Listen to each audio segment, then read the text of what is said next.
Olá, pessoal! Sejam bem-vindos a mais um bate-papo da FEMEC. Hoje nós vamos bater um papo sobre o assunto reino. Esse acampamento que aconteceu lá em 2016, lá em Arujá, mistura de Arujá com Santa Isabel, Arujabel, se eu não estou enganado era esse o nome. Um lugar lindo. Desde a primeira vez que a gente foi visitar, eu fiquei encantada com o lugar, era lindo, parecia uma fazenda antiga, não sei o quê. E aí a gente conseguiu fechar esse lugar e passamos lá 4 dias muito especiais, foi muito legal. E eu queria relembrar alguns fatos importantes sobre esse acampamento. Primeiro, que no dia de eu ir para lá, a gente estava no carro e eu tinha falado que eu sabia o caminho pro moço da van. E aí, gente, na hora de entrar na última ruazinha, que era muito estreita, eu fiquei com medo. Falei, meu Deus, não é aqui, é aqui, não é aqui, é aqui. Morrendo de medo. Antes disso, eu atolei meu carro na lama. Toda vez que alguma coisa com o meu carro. Atolei o carro na lama, entendeu? Para tirar foi um sacrifício. Eu não queria sair do carro com medo de sapo. Foi uma loucura, gente. Mas aí Mateuzinho chegou de carro, ele liderou o camboio, a gente chegou lá no acampamento, foi muito especial. A gente, nesse acampamento, teve na música o Felipe, estava com a gente, o Felipe Graciano.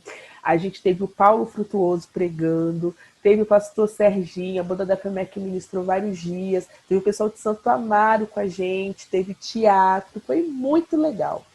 E um convidado muito especial naquele acampamento foi o meu professor, pastor da Igreja Cristã Evangélica, Emanuel Ataíde.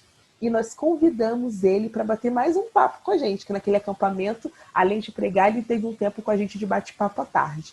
E hoje nós faremos esse bate-papo com ele, tá bom? Vamos receber ele junto comigo? A PUC, a minha área é da ciência da religião, mais precisamente história e filosofia medieval. E aí eu passei um ano lá estudando, voltei em 2015 e aí defendi e concluí a formação. E no ano que eu voltei, 2015, uma igreja da nossa denominação aqui na Zona Sul, Vila das Mercês, estava sem pastor já há um ano, acho que um ano e meio.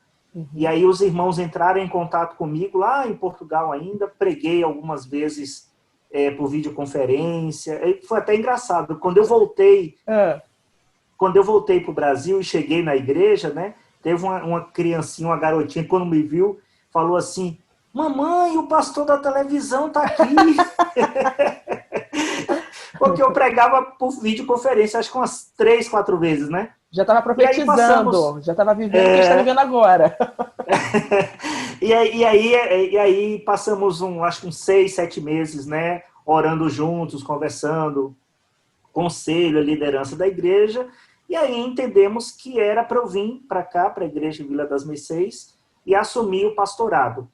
Este ano fez 5 anos que eu estou à frente da igreja. Esse ano, o mês passado, a igreja fez 60 anos de existência. E, graças a Deus, é uma comunidade pequena, mas muito acolhedora, muito familiar, e tem sido uma bênção. E, além de pastorear, né, eu dou aula no Betel, onde em 2018 a missionária Duvalina, aliás, 2017 para 2018, ela voltou para João Pessoa, e aí, a partir de 2018, eu e a professora Mariu assumimos a direção, a Mariu na direção diurna, eu na direção noturna, e também dou aula na Faculdade Batista, tem sido também muito legal. E é isso, minhas ocupações. E sou pai de um menino de 4 anos, que dá Ai, uma lindo. canseira daquelas, uma maravilhosa canseira, né? Sem contar a esposa também, que já que ela não está aqui, né? Também dá uma canseira. Ah, ela é uma graça. Ah, que legal, Bom, esse sou Emanuel. eu. Então vamos conversar um pouquinho com você sobre essa perspectiva do reino. E aí eu queria começar conversando contigo o que seria, né, para a gente começar a pensar sobre isso, quando a gente fala sobre reino. A gente está falando sobre o que, Manuel?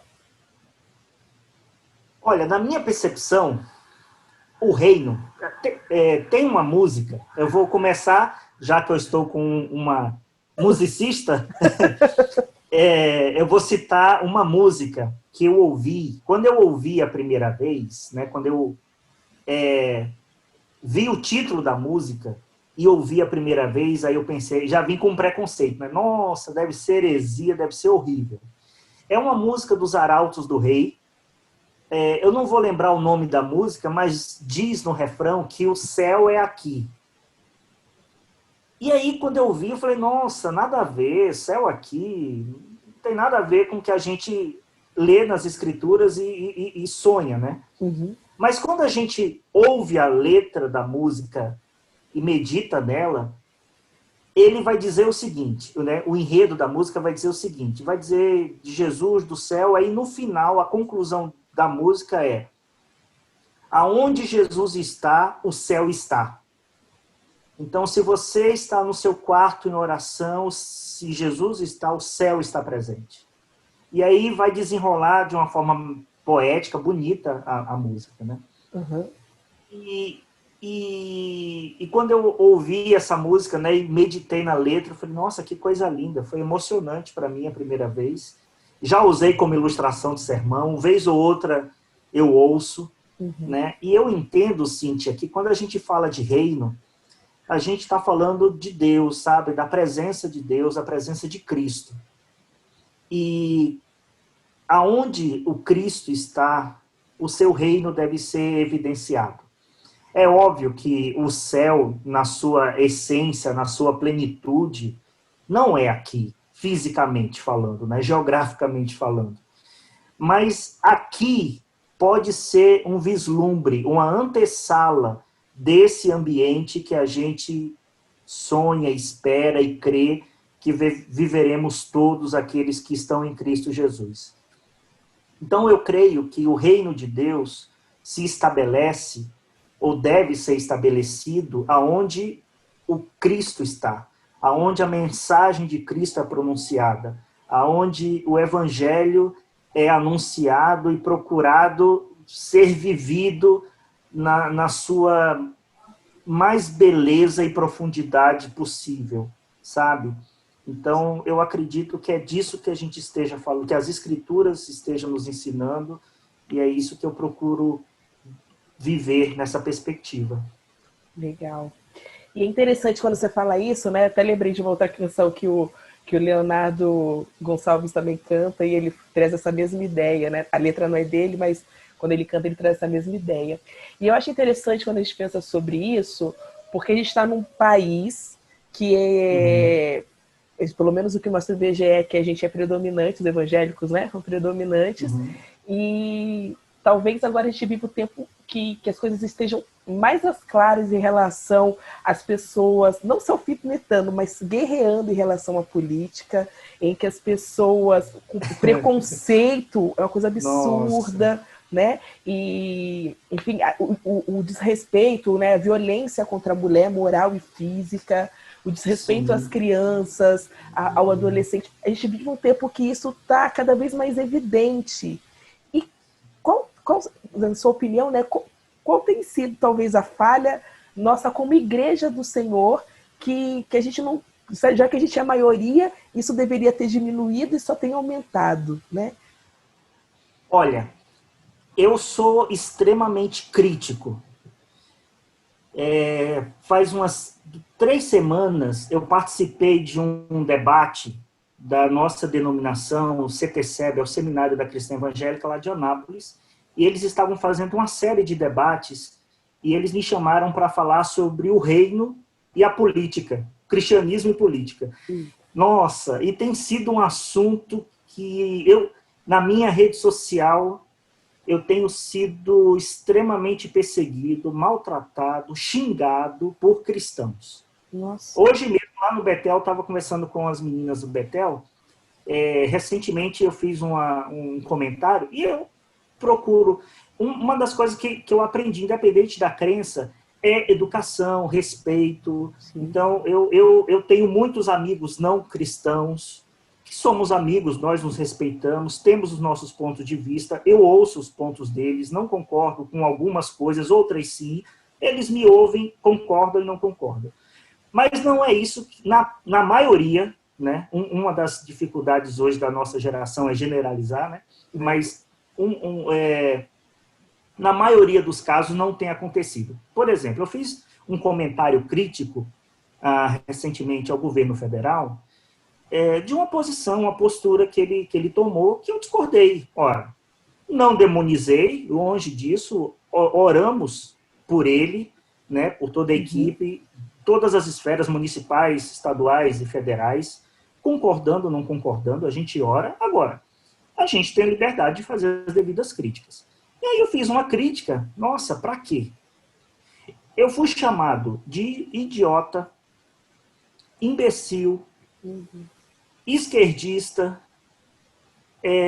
perguntaram para mim quanto o PT estava me pagando para fazer esse tipo de comentário. E eu deixei bem claro, pessoal, eu não votei no PT. Eu não voto no PT.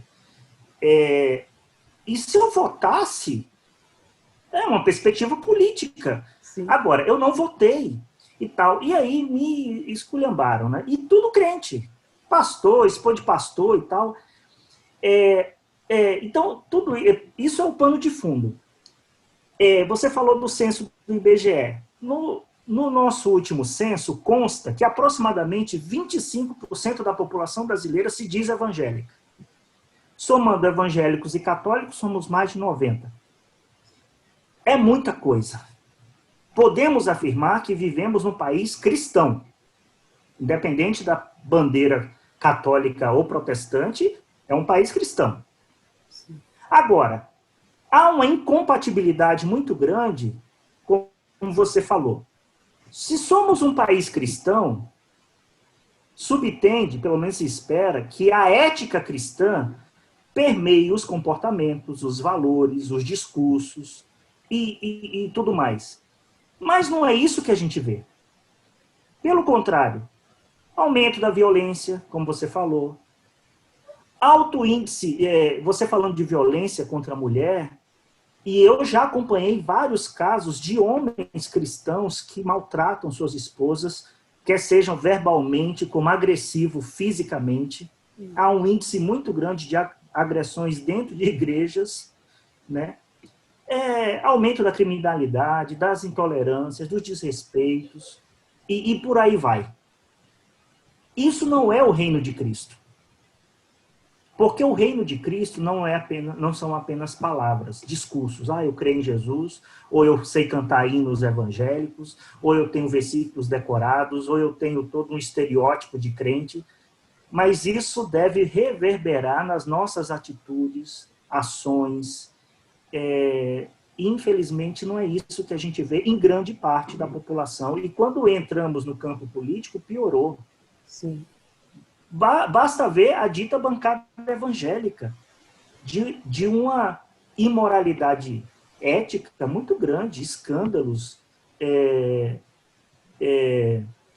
desvios, corrupção, e por aí vai. Então, há uma incompatibilidade muito grande desse senso, pelo menos nominalmente, né, com realmente o evangelho de Cristo. Aí é outra coisa. Viver como Cristo, piedosamente como ele, somos falhos, somos pecadores, mas a gente procura viver de acordo com ele. Então, eu lamento como a igreja evangélica brasileira se encontra. Graças a Deus tem as pessoas, as igrejas, pastores, missionários, fiéis, idôneos, maravilhosos, conheço inúmeros. Mas a gente sabe também que há uma grande parcela que é um desserviço ao evangelho. Sabe? E eu lamento. Eu tenho uma visão muito pesarosa da igreja brasileira. Eu não celebro, eu não comemoro esses índices. Não comemoro. Eu acredito, assim, outro dia eu estava dando aula de história da música para os meus alunos, e eu falei assim para eles, né? Não sei se eu estou errado. Falei assim, que a gente estuda o passado para poder compreender melhor o nosso presente, né? E até entender e criar perspectiva para o futuro. E aí eu fico pensando, quanto será que lá na história da igreja, né? Eu não estou falando exatamente protestante ou católico, mas o quanto que na história da igreja os caminhos foram se enveredando para que hoje, mesmo com tais índices, muita gente acha normal essas situações todas acontecerem, né? Como que isso se deu, assim, talvez de jeito resumido, durante a história para fazer com que a gente esteja nesse ponto agora? Ó, eu classifico, e aí é uma coisa que eu defendo com unhas e dentes, que o século IV, para mim, foi o início da derrocada da igreja, da igreja cristã. Até o século IV, o cristianismo, ele vivia... No início do cristianismo, ele ficou debaixo do guarda-chuva do judaísmo, como uma seita, um partido dentro do judaísmo. Aí os judeus começaram a falar, não, esse povo aí não é dos nossos. Porque o judeu, eles faziam parte, o judaísmo da época do Cristo, fazia parte das religiões lícitas, aquilo que Roma, né, aceitava, tinha brechas, não, eles são liberados dos cultos, né, ao imperador e tal, acordos. E quando o cristianismo surgiu, estava como uma seita dentro do judaísmo, ele pegou também esse gancho. Mas logo no surgimento da igreja, ali, meados do século I, os judeus começaram a falar, não, esse povo aí não é nosso, não. Então a primeira perseguição foi do judaísmo da época. Quando o cristianismo saiu desse guarda-chuva, ele se tornou uma religião ilícita. E aí o Estado romano, o Império Romano, começou a cobrar certas participações que o cristão falou, eu não vou adorar os deuses, não vou adorar o imperador, não vou fazer isso, não vou fazer aquilo. Aí desencadeou diversas perseguições locais e depois imperiais. E isso aconteceu até o início do século IV. Ali, até o ano 311, a última grande perseguição, do ano 303 a 311, foi a pior de todas. O cristianismo só não foi erradicado por uma intervenção divina, porque é plano de Deus, a igreja de Deus. Mas quiseram exterminar o cristianismo. Não é à toa que Tertuliano, anos antes, vai dizer o seguinte, que é uma frase famosa, né? Que o sangue dos mártires é a semente da igreja. Então, enquanto mais se matava cristão, mais cristãos brotavam e a igreja continuava morrendo e nascendo, e morrendo e nascendo. Bom, quando chega no ano 311, ao dito Edito de Tolerância. Então, cessa-se as perseguições e se tolera as religiões. Ano 313 vem o chamado Edito de Milão. E aí Constantino, já tomando a dianteira, dá toda essa liberdade religiosa. A partir daí, o Império começou a trazer o cristianismo e diversas intervenções. 325 vem o Concílio Niceno, quando se tem o primeiro grande concílio da Igreja, sob a batuta, a convocatória do imperador, e aí diversas concessões vão sendo dadas para o cristianismo, até chegar ao ano 380, com Teodósio I, pronto, religião exclusiva do Estado. Ou seja, começamos o século IV, com o cristianismo perseguido, quase erradicado, e terminamos o século IV com o cristianismo ditando as normas e agora sendo perseguidor das outras religiões e dos cultos pagãos. Eu entendo, Cíntia, que é justamente... Eu até brinquei uma vez numa aula, eu falei o seguinte, quando o imperador Constantino convoca o Concílio Niceno, eu acho que era ali que a igreja deveria falar, não é você que convoca concílio. Não é você que determina o que a gente tem que discutir e definir no nosso credo. Estado é Estado, igreja é igreja. Mas não foi isso que a igreja fez. A igreja se acomunou com o Estado, se aliançou com o Estado, casou com o Estado e até louvou, foi obra de Deus. É óbvio, parou a perseguição? Parou. A igreja, os mártires pararam? Pararam. Mas eu acho que o preço que a igreja pagou e vem pagando é muito mais alto. Porque esse casamento com o Estado faz com que a igreja perca a sua voz profética, que é dizer, isso está certo, mas isso está errado. E quando a igreja é subserviente ao Estado, a igreja não pode ser essa voz profética, porque tem o rabo preso, porque deve algo ao Estado. Ah, como é que eu vou falar contra o prefeito, apontar um erro do prefeito, se o terreno da minha igreja foi a prefeitura que me deu? Percebe que esses envolvimentos e esses casamentos, e aí a igreja... Então, eu sou um grande defensor dessa separação, porque a igreja ela tem que ser autônoma. O evangelho ele não pode ser amordaçado. A palavra de Deus ela é soberana, quer seja para quem for, para plebeus como para reis. Se Deus tiver que falar, ele vai falar. Se Deus tiver que apontar, ele vai apontar. Isso está errado, se converta, cuide do povo. Mas a igreja está amordaçada, porque a igreja está fazendo alianças e pactos, e não é de hoje. Isso é de séculos, quer seja igreja romana, quer seja igreja protestante, trazendo para o contexto brasileiro, é descarado, é imoral esse casamento, e aí a igreja fica colocando essas expectativas no governo, que aquilo que é papel do governo, é o governo que tem que fazer. Aquilo que é papel da igreja, a igreja tem que fazer. Só para encerrar o meu raciocínio, eu pego aquela passagem bíblica de Jesus, quando, tentando testar Jesus, pega uma moeda e dá a ele, era justamente quem? Herodianos, que era do grupo a favor de Roma.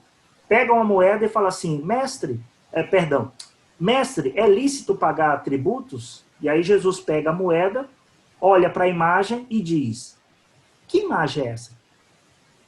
É de César.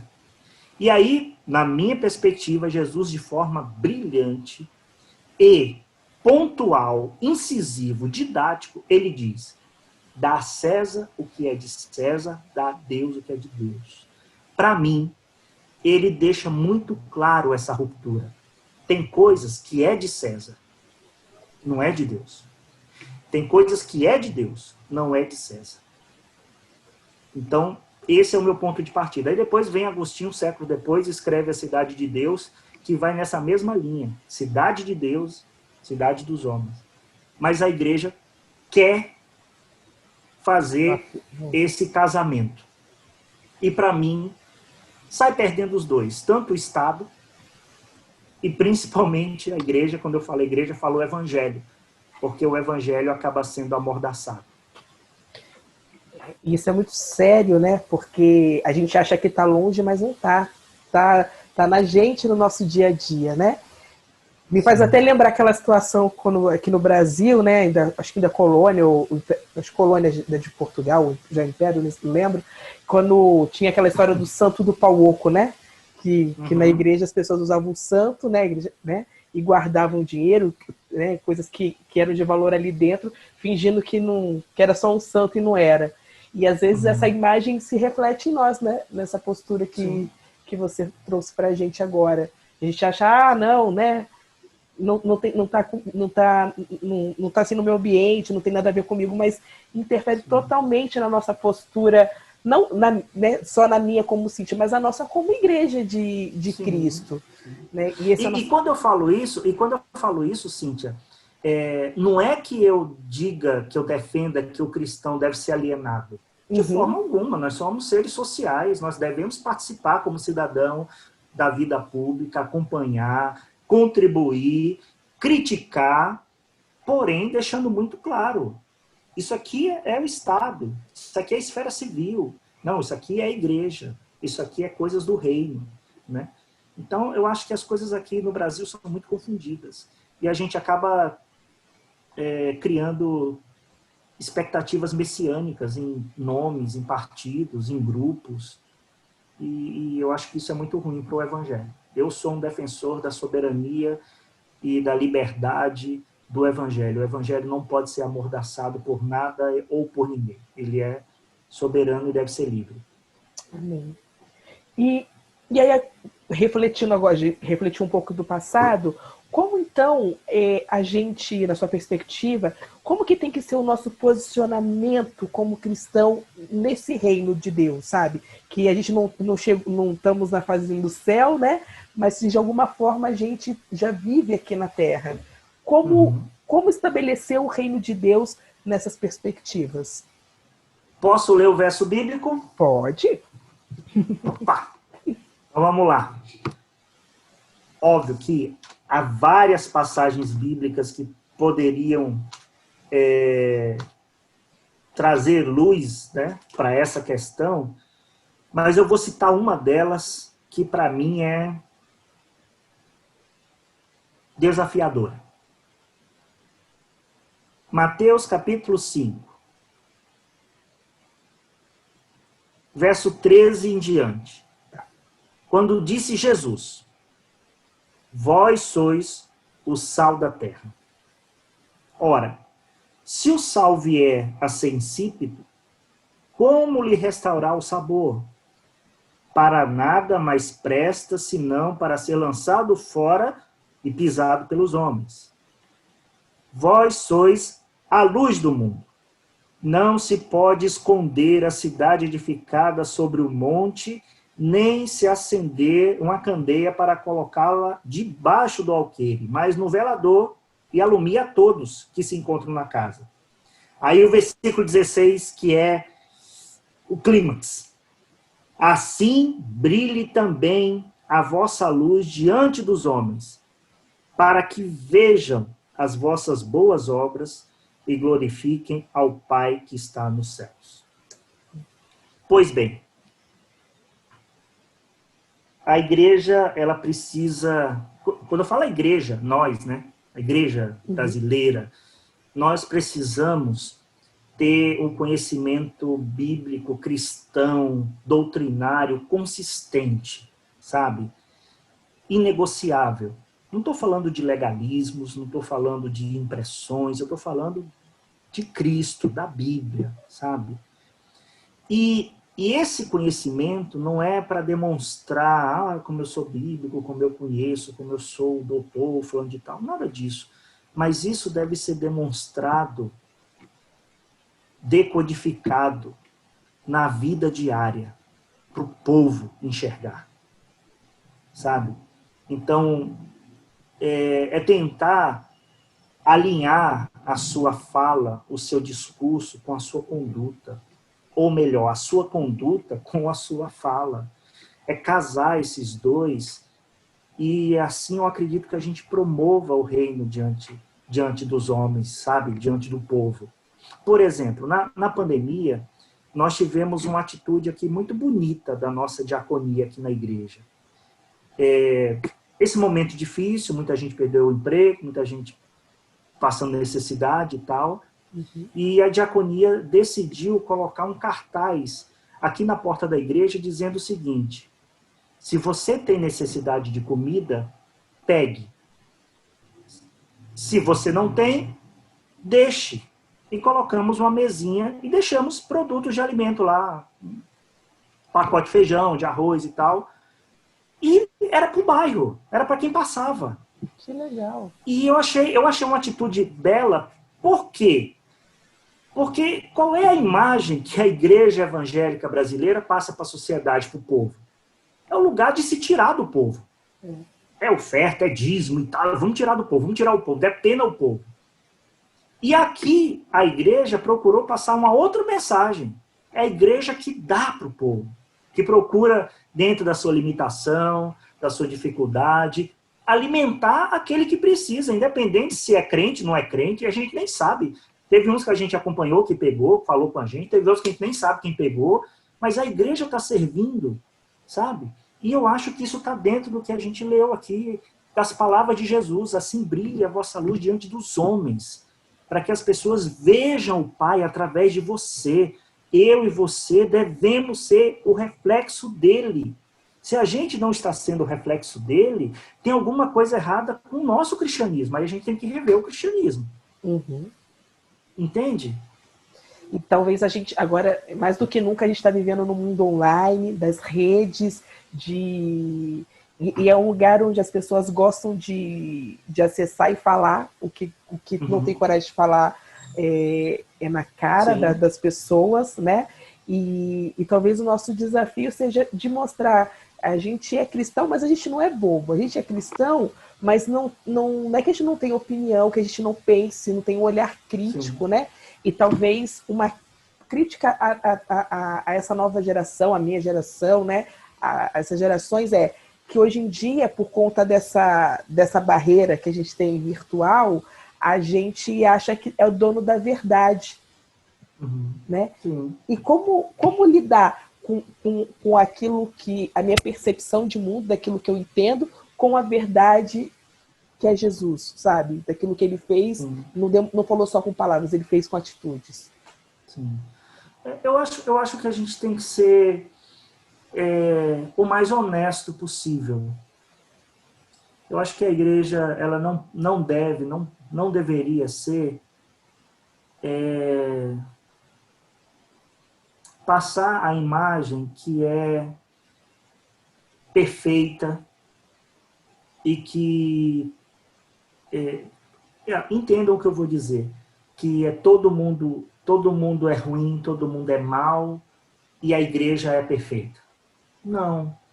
Eu acho que a igreja, o ajuntamento da igreja, é um local de pessoas falhas, pecadoras, mas que tiveram um encontro com Cristo, estão num processo de santificação e é um lugar aberto para que outros também tenham a mesma experiência. E diante dessa situação que a gente vive hoje, né, de rede social, de mídias e tal, muitas pessoas acabam se escondendo por trás disso, ou do anonimato, ou de uma página. Eu acho que não, acho que a gente deve ser autêntico, deve ser verdadeiro, deve ser como Jesus falou, simples, simples como uma pomba e prudente como uma serpente. Eu acho que o evangelho ele deve irradiar, não com os evangeliqueis, não com aqueles discursos ensaiados, mas verdadeiro, genuíno, sabe? Que ama o próximo, que aponta, oh, isso aqui está errado, não no sentido acusatório, condenatório, mas dizendo, olha, isso aqui está errado, não é assim. E amando, independente de quem seja, de que rótulo tenha, né? Essa questão política, por exemplo, né? Nossa, tá uma coisa insana, é um fla-flu, ou você é isso ou você é aquilo. Se você for isso, você não é de Deus, sabe? Se você for aquilo, nossa, pessoal, para. Ó, eu tive uma experiência no ano das eleições presidenciais, que eu atendi uma menina lá na minha sala, lá no Betel. E ela chegou para conversar comigo, porque ela ia falar, eu não sabia, ela queria falar comigo, Uhum. mas ela ia falar para mim o seguinte, ela é de uma igreja, mocidade e tal, e ela ia falar para mim, Manuel, eu estou passando por uma crise, por essas brigas partidárias dentro do meu grupo. Mas quando ela chegou, ela viu assim meu computador e o que estava aberto no meu computador. Eu estava lendo o plano de governo, agora eu não lembro se era no segundo turno, se era do Haddad ou era do Bolsonaro. Aí ela se assustou, ela falou, nossa, você está lendo? Eu falei, tô. Eu acabei de ler de um, agora eu estou lendo do outro. Porque eu sou cidadão, eu preciso entender, e aí eu vou me definir quem eu vou votar. Né? E aí ela falou, eu vim justamente falar disso, porque está tendo uma briga, a igreja está se dividindo, sabe, os jovens e tal. E aí eu falei, pessoal, primeiro, essa turma que está nessa vibe toda de brigas e conflitos, primeiro, pergunta para eles, né? Você leu o plano de governo do seu candidato? A maioria vai dizer que não leu. Se for honesto, verdadeiro, vai dizer que não. Aí a segunda pergunta, você leu do outro candidato? Muito menos. Né? Então como é que vai ter um voto consciente ou um posicionamento crítico se não conhece? Entende? Então, isso foi para mostrar o quanto nós somos rasos nas nossas impressões. E, infelizmente, as redes sociais, essas mídias, favorecem, né? Então, teólogos de Facebook, sociólogos de Facebook, todo mundo que tem opinião formada sobre tudo, todo mundo sabe de tudo. Agora é a briga, é cloroquina, não é cloroquina? Quem é que vai atrás, por exemplo, de um químico, de um farmacêutico, de um médico? Vamos ouvir. Ah, eu ouvi esse aqui é a favor. Ah, vamos ouvir esse outro que é contra? Vamos tentar ouvir a própria ciência, a própria área de saúde ainda está batendo a cabeça, mas o povo do Facebook já está certo, já está decidido. Pode, tem que usar cloroquina e tal. Ou não pode, não deve usar. Percebe? Então, e o pior, Cíntia, é que isso entra na igreja. Eu fui chamado uma vez para pregar numa igreja em Brasília, em 2017, nos 500 anos da Reforma. E eu fui falar lá de reforma e tal. Aí esse pastor, um amigo, ele falou assim, Manuel, eu estou sofrendo com um problema. Tem muitos jovens aqui da UNB e tal, estudante, tudo politizado, e lá a igreja tem grupos pequenos, sabe, células. E ele falou para mim, olha, tem gente que não vai na célula do outro porque o outro é coxinha. Não vai na célula do outro porque o outro é mortadela. E começou essa coisa na igreja dele. Aí eu falei, tá bom, deixa comigo. E aí eu fui falar de reforma e tal. E aí no meio da palestra teve um rapaz que perguntou sobre o envolvimento político na reforma alemã, do Thomas Müster e de Lutero e tal. Eu falei, agora é a dele. E aí eu falei, como eu falei assim, irmãos, Paulo, ele tinha uma virtude, uma das inúmeras virtudes que ele tinha, para mim ele tinha uma virtude muito grande. Ele via o problema e ele não fazia vista grossa, ele procurava tratar o problema. E aí ele escrevia as suas cartas. Ou quando podia, ia pessoalmente falar sobre aquilo. Pois bem, eu vou na mesma linha de Paulo. Eu estou sabendo que a igreja está acontecendo. Aí eu fui falando, né? Está acontecendo isso. Aí eu vi só o pessoal já ajeitando na cadeira, né? Aí eu falei, pois bem, vamos abrir nossa Bíblia lá em 1 Coríntios, capítulo 3. Aí li com eles a treta que teve, né? Paulo e Apolo e tal. E Paulo vai dizer, um planta e um rega, Deus que dá o crescimento. Que coisa insana esse negócio de dizer eu sou de Paulo, eu sou de Apolo. E como Paulo falou nessa carta, nessa passagem do capítulo 3, vocês são carnais. E aí eu falei para eles, olha, se vocês podem ter suas opiniões, podem dialogar, o meu conselho é que tenha uma cosmovisão bíblica, é a partir da Bíblia que a gente lê o mundo, isso, para mim, os cristãos deveriam fazer isso, mas vocês têm seus posicionamentos. Ok. Agora, se vocês estão dividindo o corpo por conta desses posicionamentos, eu quero dizer que vocês estão sendo carnais. E o meu conselho, à luz do que a Bíblia nos ensina, deixemos disso. Não vale a pena. Nós somos cidadãos do reino. Não vale a pena, por nada, desfragmentar, degladiações no corpo por causa de seja lá o que for. Política, futebol, ou coisas desse mundo.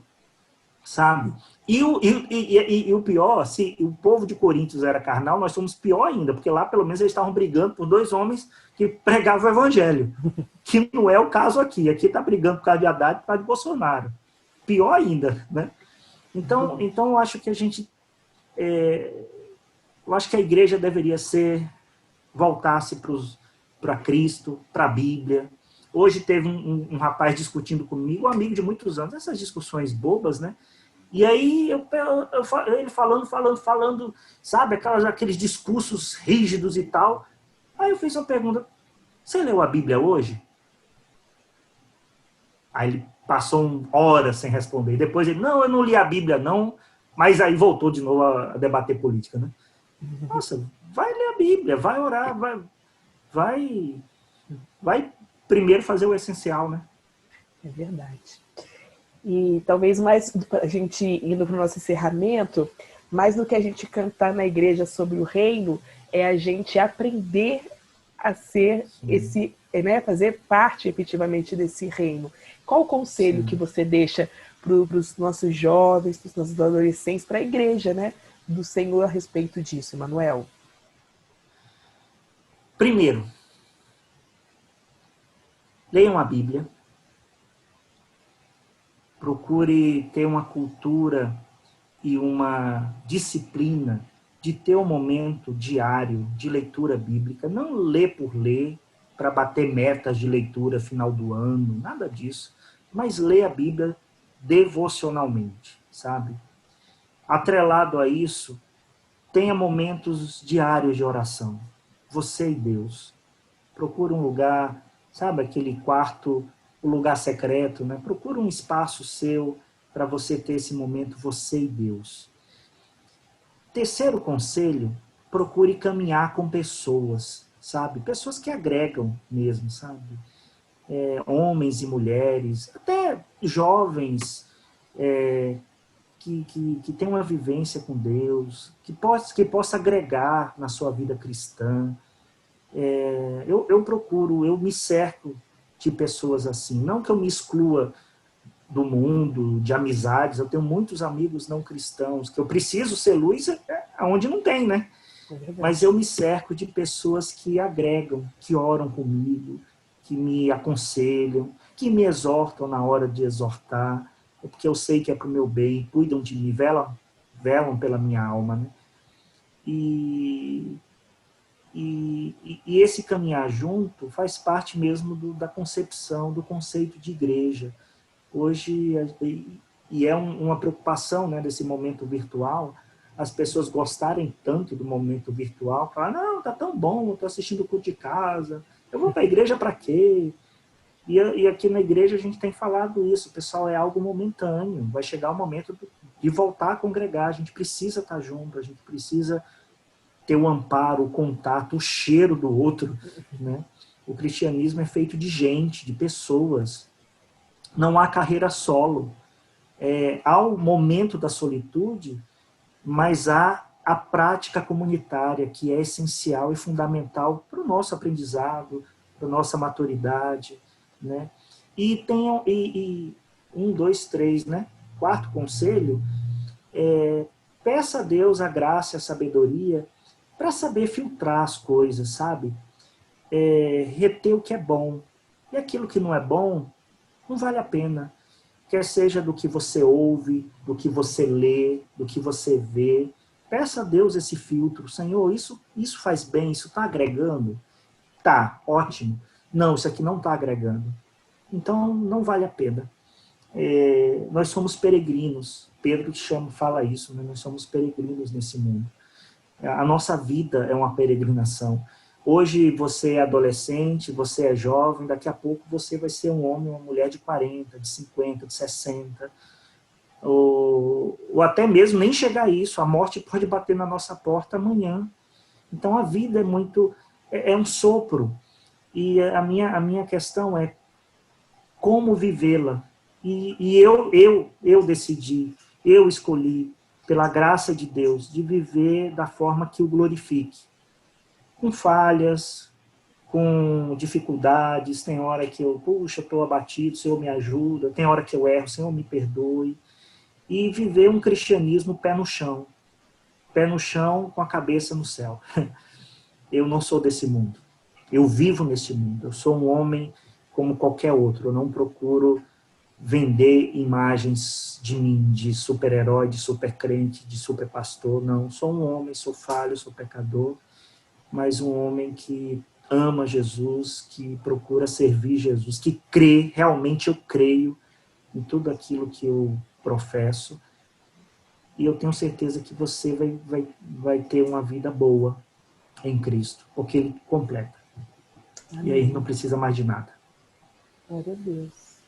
Que momento especial, gente, que a gente teve agora, com esse bate-papo. Tão bom refletir isso, porque muitas vezes a gente fala sobre o reino, canta sobre o reino, e a gente não vive o reino, né? E é necessário. Ele é estranho a nós, né? Parece que às vezes o mais comum é aquilo que a gente está vivendo aqui do que aquilo que a gente tem, né? De saber a quem a gente pertence, a que reino a gente pertence. E que momento especial esse de reflexão, viu, Emanuel? Obrigada por ter tido esse tempo aqui com a gente. Foi muito especial, foi muito bom relembrar um pouquinho do que a gente falou lá no reino, no que a gente está vivendo hoje. Que Deus te abençoe, continue conduzindo todas as coisas na tua vida e amo sua família. Obrigada pelo carinho, viu? Amém. Um prazer. Que Deus continue te abençoando. Dá um beijão no pastor Sérgio. Darei. É o Serginho, né? Não tem jeito. Serginho. Serginho. É uma pessoa muito querida. Que Deus continue abençoando ricamente os irmãos e irmãs. Amém, amém. E um dia eu volto ainda para terminar, para fazer meu TCC. Ó. De música eu terminei, Opa! quero fazer aquilo lá ainda. Será muito, muito rico, viu? Uma bela temática. Olha, eu gostei muito da minha pesquisa lá da de música, quero fazer lá na de teologia, vai ser especial. Ótimo. Obrigada, Emanuel, que Deus te abençoe, foi muito especial. Amém, amém. Deus abençoe. Estou sempre à disposição. Obrigada, obrigada mesmo.